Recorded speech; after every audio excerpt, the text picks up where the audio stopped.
श्रीराम जय जय राम. परमार्थ श्रद्धेने करावा. आपण मनुष्य जन्माला आलो ते भगवंत प्राप्ती करताच आलो. आत्तापर्यंत मी पुष्कळ योनी हिंडलो. भगवंताने आता मनुष्य योनीत आणले. भगवंता आता नाही तुला विसरणार असे कबूल करूनही आपण जन्मास आलो नाही तर लगेच तू कोण असे म्हणू लागतो.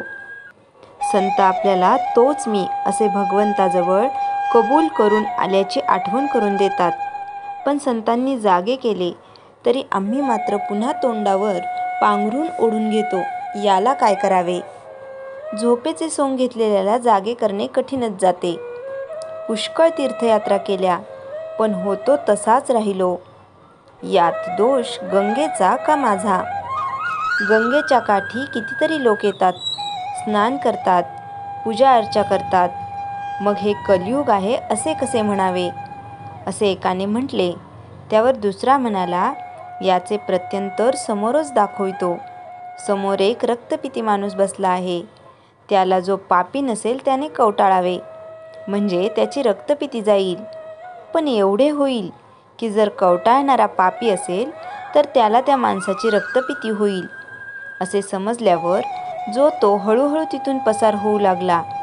म्हणजे एवढे नेमनिष्ठ विद्वान गंगामाईचे रोज स्नान करणारे तरी आपले अंतःकरण शुद्ध झाले असे त्या कुणालाच वाटले नाही.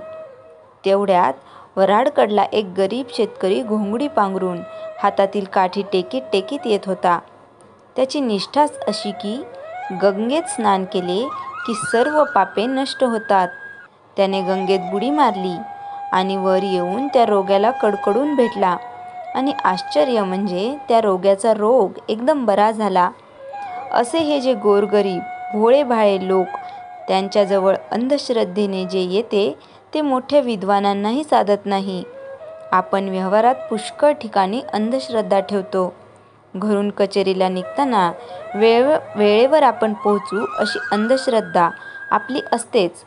कधीकधी आकस्मिक कारणाने आपण कचेरीला पोहोचू शकत नाही तरी पण आपण भरोसा ठेवतोच. व्यवहारात आपण एकमेकांवर जेवढी निष्ठा ठेवतो तेवढी जरी भगवंतावर ठेवली तरी भगवंत आपल्याला समाधान देईल. परमार्थ पूर्ण समजून तरी करावा किंवा अडाण्यासारखा श्रद्धेने करावा.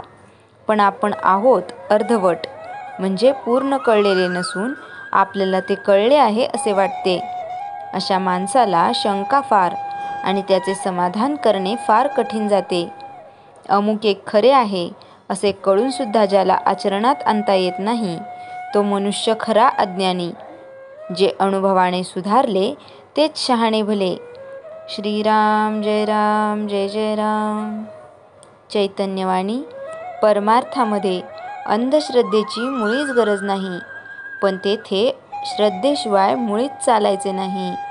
श्रीराम जय जय राम.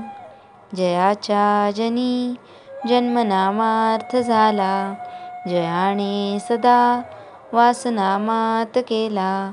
जयाच्या मुखी सर्वदा नाम कीर्ती, नमस्कार त्या ब्रह्मचैतन्य मूर्ती. श्रीराम जय जय राम.